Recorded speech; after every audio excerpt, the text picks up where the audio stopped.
So hi everyone, welcome to my channel. And हम अपने day 1 से स्टार्ट करते हैं, जो कि हमारा है पाइथन फाउंडेशन।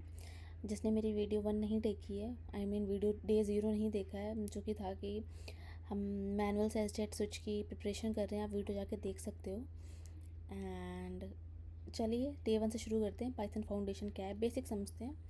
आप VS कोड या पाईचार्म डाउनलोड कर सकते हो, अपने सिस्टम में इंस्टॉल कर सकते हो। आई विल प्रेफर कि पाईचार्म कर लो, क्योंकि सेलेनियम पे हम उससे ही करने वाले हैं, तो इंस्टॉल कर लो। फिलहाल बेसिक समझते हैं, ठीक है। आ जाओ। तो हमारा गोल क्या है, हमारा आज का गोल है कि हमें पाइथन कोड कैसे रन होता है वो समझ आ जाए, वेरिएबल्स क्या है वो समझ आ जाए, प्रिंट क्या करता है, कैसे करते हैं वो समझ आ जाए, मेमोरी डेटा कैसे स्टोर करती है, डिफरेंस क्या है स्ट्रिंग और नंबर में, और बिगनर्स मिस्टेक कैसे करते हैं। और हाँ, सेलेनियम में यही बेसिक बेसिक चीज़ें होती हैं जो सिंटैक्स से हम सेलेनियम का कोड लिख रहे होंगे, तो आपको पाइथन का बेसिक फाउंडेशन तो आना चाहिए। तो पाइथन एक्चुअली है क्या? तो पाइथन क्या एक प्रोग्रामिंग लैंग्वेज है, जैसे C++ है, जावा है, C# है, जावा स्क्रिप्ट है, सारे प्रोग्रामिंग लैंग्वेज है। तो बेसिकली प्रोग्रामिंग लैंग्वेज का मतलब क्या है, आप कंप्यूटर को इंस्ट्रक्शंस दे रहे हो। मतलब कंप्यूटर को आप बोल रहे हो कि ऐसे ऐसे चीज़ें करनी है, तो आप इंस्ट्रक्शंस दे रहे हो, ठीक है। जैसे कि आप क्या करते हो, आप स्विगी ऐप है आपका, जोमेटो ऐप है आपका, फूड डिलीवरी ऐप है, ठीक है। तो आप स्विगी पे क्या करते हो, ऑर्डर करते हो। आप कहते हो ऑर्डर करके पिज़्ज़ा लाओ, कोक लाओ, और डिलीवरी फास्ट करो, है ना। ऑप्शंस तो आते हैं डिलीवरी फास्ट के, स्लो के भी आते हैं भाई, 15 से 20 मिनट में भी करनी है, 20 से 25 मिनट भी स्टैंडर्ड डिलीवरी होती है, एक्स्ट्रा चार्जेस लगते हैं जल्दी करने के, है ना। तो आप स्विगी को बता रहे हो कि आपको पिज़्ज़ा और कोक चाहिए, आप इंस्ट्रक्शन दे रहे हो, और आपको डिलीवरी चाहिए फास्ट, ठीक है।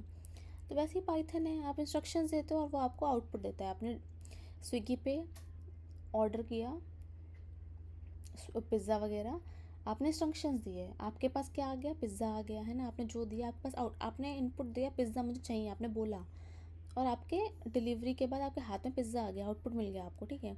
तो वही पाइथन में भी है, बेस सिंपल इंग्लिश है पाइथन, कुछ नहीं है। एंड जैसे कि प्रिंट करना है आपको हेलो, तो आप सीधा लिखो प्रिंट हेलो ब्रैकेट में। हेलो क्या स्ट्रिंग है हमारी, तो डबल कोट्स में जाएगी। तो आप इंस्ट्रक्शन दे रहे हो Python print hello on screen, आप स्क्रीन पे देख पाओ। अब पाइथन सेलेनियम में क्यों यूज़ होता है, देखो जावा भी यूज़ कर सकते हैं, पाइथन क्यों यूज़ करते हैं, क्योंकि ईजी टू रीड है, कोड कम लिखना पड़ता है। जावा में बहुत सारा कोड लिखना पड़ता है, सिंटैक्स ज़्यादा है, पाइथन में इतना नहीं है। इवन डेटा टाइप के लिए भी, इसे डेटा टाइप कौन सा है वो भी इनिशलाइज नहीं करना पड़ता है। वो आपको, अगर आपने लिख दिया वेरिएबल A = 20 समझ जाएगा वो इंटीजर, लेकिन जावा में तो लिखना पड़ता है। बेसिकली ये छोटा सा एग्जाम्पल था। जावा में कोड लंबा होता है, पाइथन में छोटा होता है। बिगनर फ्रेंडली है, अगर आपको कोई भी लैंग्वेज नहीं आती है तो आप पाइथन से स्टार्ट करो, बेस्ट है, ताकि आपको लॉजिक समझ में आए, आपको प्रोग्रामिंग समझ में, आपको इंटरेस्ट बिल्ड हो इन इसमें, ठीक है। ऑटोमेशन सपोर्ट है, पाइथन से ही करते हैं। ह्यूज ऑटोमेशन सपोर्ट है, फास्ट डेवलपमेंट है इसमें। अच्छा एआई, अब एआई का ज़माना आ रहा है, तो एआई भी पाइथन से ही करेंगे ना। आप ये सीख जाओगे तो आपको बेनिफिट यहाँ भी मिल जाएगा, ऑटोमेशन में भी और एआई में भी मिल जाएगा, ठीक है। अब हम समझते हैं कि पाइथन का कोड रन कैसे होता है। देखो, जब तुम लिखते हो प्रिंट हेलो, होता क्या है, बैकएंड में क्या हो रहा है कि तुमने कोड लिखा, और जो पाइथन इंटरप्रेटर है वो कोड को रीड करता है, ठीक है। आपने जो भी लिखा वो उसे रीड करेगा, क्योंकि कंप्यूटर को क्या है, उसको समझ नहीं आएगा आप जो लिखोगे, है ना। उसको तो बाइनरी फॉर्म में समझ में आता है, मतलब 0 1 के फॉर्म में समझ में आता है। तो पाइथन क्या करेगा, इंटरप्रेटर है, वो कोड को रीड करेगा, उसको मशीन अंडरस्टैंडेबल फॉर्म में कन्वर्ट करेगा, देन उसको कंप्यूटर एग्जीक्यूट करेगा और आपका आउटपुट दिखता है कि हेलो आ गया। ये चीज़ प्रोसेस पीछे चलता रहता है। अब जल्दी से आप अपना पाइचार्म या VS कोड जो भी है खोल लो, ओपन करो, और ये सबसे पहले लिखो, प्रोजेक्ट बना लो, Python practice, Python foundation day 1 जो भी आपको है वो प्रोजेक्ट बनाओ, और लिखो प्रिंट हेलो वर्ल्ड, तो तुम्हें दिखेगा हेलो वर्ल्ड प्रिंट, ठीक है। कर लिया प्रिंट, कर लो यार, प्रिंट कर लो। आई नो बहुत सारे लोगों के लिए ये नया नहीं है, बहुत बहुत ही बेसिक है, ये तो बहुत ज़्यादा बेसिक है, बट जो फर्स्ट टाइम कर रहे हैं उनके लिए मैं बता रही हूँ कि आप करके देखो, प्रैक्टिकल करोगे तभी समझ आएगा। और हमें जल्दी से स्विच करना है, तो हमें जल्दी जल्दी पढ़ना पड़ेगा, और इतनी बेसिक चीज़ें आपको जल्दी समझनी पड़ेगी, ये तो बहुत ही बेसिक है, और आगे हम और चीज़ें करेंगे, कॉन्सेप्ट समझेंगे, तो आपको थोड़ा जल्दी जल्दी करना पड़ेगा ना। स्विच कैसे करेंगे फिर, हम 6 मंथ थोड़ी लगा सकते हैं स्विच करने में। Okay, understanding print. अब प्रिंट करता क्या है? प्रिंट आपको आउटपुट दिखाता है स्क्रीन पर, ठीक है। अब बहुत ही इंपॉर्टेंट कॉन्सेप्ट है टेक्स्ट और नंबर का। टेक्स्ट क्या है हमारा? आप जो डबल कोट्स के अंदर लिख रहे हो वो टेक्स्ट है आपका, मतलब स्ट्रिंग है आपका। कुछ भी डबल कोट्स के अंदर लिखोगे, इवन नंबर भी लिख रहे हो ना डबल कोट्स के अंदर, वो टेक्स्ट बन जाएगा आपका। उसको स्ट्रिंग ही आप डिनोट करोगे इसमें प्रोग्रामिंग लैंग्वेज में। प्रिंट क्या हो गया? 5 हो गया, ये टेक्स्ट है क्योंकि कोट्स है। अब अगर नंबर आप करोगे प्रिंट 5 करोगे, कोट्स नहीं है मतलब ये नंबर है। अगर आप इसका देखोगे ना डेटा टाइप कौन सा है, ये नंबर आएगा। देखो अब सेलेनियम में कैसे मैटर करता है ये, क्योंकि आपको सेलेनियम में टेक्स्ट वैलिडेशन करोगे, आप यूआरएल्स के साथ काम करोगे। जैसे कि google.com आपको खोलना है, क्रोम खोलना है, ठीक है, तो आप यूआरएल्स, कोई भी वेबसाइट खोलनी है आपको, अमेज़ोन खोलना है, आप यूआरएल्स के साथ काम करने वाले हो, मतलब स्ट्रिंग के साथ काम करने वाले हो। एक्सपाथ में काम आएगा, इनपुट फील्ड्स में काम आएगा, मतलब हर जगह स्ट्रिंग्स यूज़ होने वाला है और सबसे ज़्यादा स्ट्रिंग्स यूज़ होगा। तो आपका स्ट्रिंग का कॉन्सेप्ट तो आपको आप क्लियर होना चाहिए सेलेनियम के लिए, है ना। इंटरव्यू में भी स्ट्रिंग से ही अगर आपसे क्वेश्चन पूछेंगे वो स्ट्रिंग से ही पूछेंगे मोस्टली, ठीक है। अब मोस्ट इम्पॉर्टेंट वेरिएबल पे आ जाते हैं। वेरिएबल क्या है आपका? आप वेरिएबल को ऐसा सोचो कि एक कंटेनर है या आपका लंच बॉक्स है जिसमें आप अपना खाना स्टोर कर रहे हो, है ना। आपके पास रोटी है, ये लंच बॉक्स है। लंच बॉक्स में क्या गया? रोटी गई, ये डेटा है, ये वैल्यू है। तो लंच बॉक्स क्या है? हमारा कंटेनर है, और रोटी क्या है? हमारी वैल्यू है जो हम वेरिएबल में डाल रहे हैं, जो कि हम लंच बॉक्स में डाल रहे हैं। तो बेसिकली वेरिएबल क्या करता है? डेटा स्टोर करता है, ठीक है। जैसे कोई नाम लिया मैंने, बब्बी, बाबी, जो भी आपको बोलना है, नाम लिया आपने। ये नेम क्या है? वेरिएबल नेम है, इसको वेरिएबल नेम कहेंगे। इक्वल्स टू क्या? असाइनमेंट ऑपरेटर है। इक्वल्स टू क्या है? असाइनमेंट ऑपरेटर है। और ये बब्बी जो लिखा है वो क्या है? वैल्यू है ना।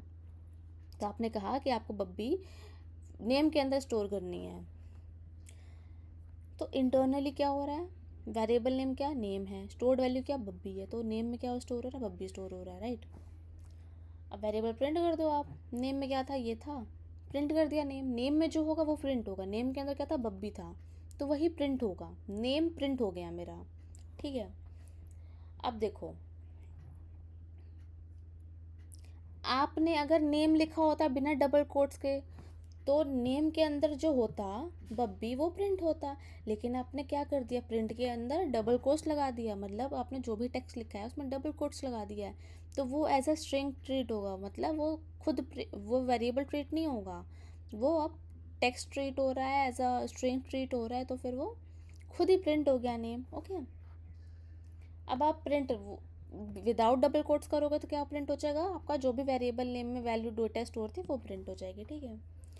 अब जैसे कि सिटी दिल्ली है, ठीक है। अब प्रिंट करो सिटी, दिल्ली प्रिंट होगा। लेकिन अगर आपने प्रिंट कर दिया डबल कोट्स में सिटी, तो सिटी प्रिंट हो जाएगा। वैसे ही मल्टीपल वेरिएबल्स आप कर सकते हो, name, age, salary. For example this is name, this is age, this is salary. तो आप प्रिंट करते जाओ, जिससे कि क्लियर होना चाहिए आपको, सेलेनियम में काम आएगा। अब वेरिएबल्स के लिए बहुत इंपॉर्टेंट रूल्स हैं, क्योंकि आपका नेमिंग बहुत ज़्यादा इंपॉर्टेंट हो जाता है। वेरिएबल, आप जो भी वेरिएबल नेम बनाते हो उसके लिए कैसे बनाना है, आप क्या कैसे नेमिंग कर सकते हो उसकी, ठीक है। तो वेरिएबल नेम आपका सबसे पहले तो नंबर से स्टार्ट नहीं होगा। आप 1 नेम नहीं कर सकते, ये ना इनवैलिड हो जाएगा। आप नेम 1 कर सकते हो, नंबर के बाद टेक्स्ट के बाद नंबर आ सकता है, बट नंबर के बाद टेक्स्ट नहीं आ सकता, राइट, ये याद रखना।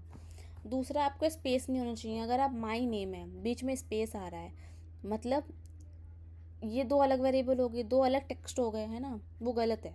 माई अंडरस्कोर नेम, तो ये एक वर्ड आएगा, एक वेरिएबल आएगा, है ना। तीसरा, आपका मीनिंगफुल नेम होना चाहिए। आप एक्स इक्वल्स टू दिल्ली लिख रहे हो, इसका कोई मतलब नहीं है। आप जब कंपनी में काम करोगे ना, अगर आपका वेरिएबल नेमिंग अच्छा नहीं है, आपको कोड नहीं अच्छा होगा, ठीक है। अगर आप इंटरव्यू दे रहे हैं, आपके कोड में अगर आपने रैंडम वेरिएबल के साथ ही आपने कोड लिख दिया, इंटरव्यू वही समझ जाएगा कि आपके कोड लिखने की एबिलिटी कितनी ख़राब है। मतलब रिलेटेबल होना चाहिए, आप जो भी कर रहे हो ना, पता लगना चाहिए, वो कोड देख के लग जाना चाहिए कि आप क्या करने वाले हो। तो जैसे कि आप दिल्ली क्या है? सिटी है, तो सिटी को to Delhi, this is relatable, वैसे आपको करना है। पार्ट 5 क्या है, टाइप्स ऑफ डेटा है। देखो Python different types of data store करता है, बाकी लैंग्वेजेस भी करती हैं, तो पाइथन क्या है, कुछ भी कोड्स के अंदर होगा वो क्या होगा, टेक्स्ट, ऐसा टेक्स्ट कंसिडर होगा, मतलब स्ट्रिंग होगा वो। कुछ भी हो, नंबर भी डबल कोट्स के अंदर है, दैट मीन्स कि वो स्ट्रिंग है। इंटीजर, होल नंबर्स, अब एज 25 है, 10 है, 200 है, कुछ भी है वो होल नंबर्स में आएगा, इंटीजर है वो।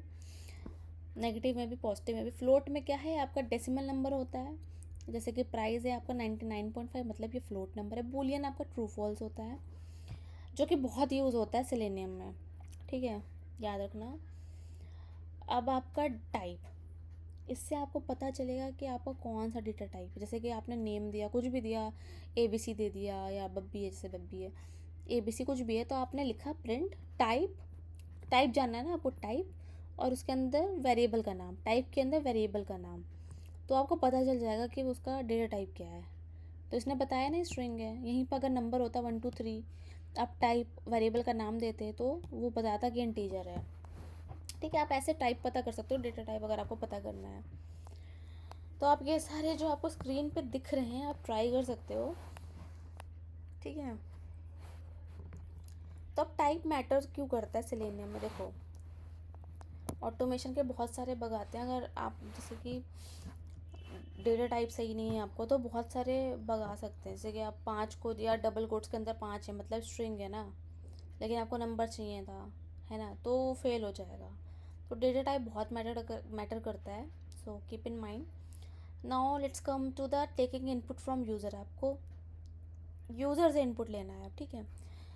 अब क्या करोगे, सिंपल है यार, सिंपल इंग्लिश है। आपने वेरिएबल का नाम बनाया, ठीक है, वेरिएबल का नेम बनाया, असाइनमेंट ऑपरेटर का इक्वल्स का, देन आपको इनपुट चाहिए, तो आपने इनपुट लिखा और अंदर एक स्ट्रिंग डाल दी कि क्या चाहिए आपको, इनपुट में नाम चाहिए, तो enter your name, then print name, variable लेगा, ये कोड प्रिंट होगा और ये इनपुट लेगा। इनपुट मतलब आप कीबोर्ड से इनपुट दे सकते हो, फिर आपने नाम लिखा एंड आपका प्रिंट हो जाएगा। अगर आपने नंबर भी इनपुट किया है तो वो स्ट्रिंग की ही तरह ट्रीट होगा, मतलब अगर मैंने यहाँ पे बोला कि इनपुट लेना है, तो ये मेरा क्या है, स्ट्रिंग है ना, ये मेरा स्ट्रिंग है, तो वो लेगा क्या, एज कुछ भी आप नंबर भी प्रिंट करोगे स्ट्रिंग ही लेगा। तो आप मिनी एक्सरसाइज आप कर सकते हो, वेरिएबल का नाम बनाओ, प्रिंट करो, और एज प्रिंट करो, मतलब नंबर्स में प्रिंट करो, इनपुट लो यूज़र से, फेवरेट मूवी या जो भी आपको इनपुट लेना है ना, आप कुछ भी ले लो इनपुट, कि आपको कौन सी क्लास में हो आप, आपको क्या सीखना है, आपको कहाँ जाना है, कौन सी कंपनी में जाना है, वैसे चीज़ें कर करके कि मैं फेवरेट स्पोर्ट्स दिस और मूवीज़ दिस, आप करके आप इनपुट लो और करके बताओ मुझे कमेंट सेक्शन में, ठीक है। अभी आपका होमवर्क है, अपने नाम, company, experience, favourite food, salary, expectation, सबके लिए ना एक वेरिएबल बनाओ, प्रिंट कराओ, और हम डे 2 में मूव करेंगे। तो आपको समझ में आना चाहिए कि वेरिएबल क्या होता है, स्ट्रिंग वर्सेस नंबर के बीच का डिफरेंस आना चाहिए, जो कि बहुत यूज़ होगा सेलेनियम में। प्रिंट का पर्पस पता होना, प्रिंट कैसे करते हैं, टाइप का पर्पस क्या है, इनपुट कैसे लेते हैं। तो अगर यहाँ नहीं, कुछ भी यहाँ नहीं समझ में आएगा ना, आपको सेलेनियम में कोड लिखने में दिक्कत होगी ही होगी, ठीक है। तो आप कोड खुद से लिखो, कमेंट सेक्शन में आप मुझे बताओ, आपको अगर आपको कहीं कन्फ्यूजन तो बताओ, और देन हम डे 2 पे मूव करते हैं। सी, मैं हाँ ChatGPT यूज़ कर रही हूँ, ऑल्दो यार क्यों इतनी मेहनत करना है, क्यों अलग अलग रिसोर्सेज, इतना नहीं क्यों पढ़ना है, इतना उतनी चीज़ें पढ़ेंगे जितना हमें चाहिए, और मैं हूँ आपको समझाने के लिए। अगर आपको डाउट है कुछ, तो एक डाउट सेशन रख लेंगे, बट बेसिक बेसिक तो करते हैं यार, खुद से करते तभी होगा यार, AI है तो AI का यूज़ करके ही पढ़ते हैं। Okay let's get started. Day 2 हम डे 2 पे चलते हैं। तब तक के लिए बाय बाय। आप डे 1 अच्छे से करो, बहुत शॉर्ट वीडियो होगी है, मतलब आप समझ जाओगे, बहुत बेसिक है ये, ठीक है, बाय बाय।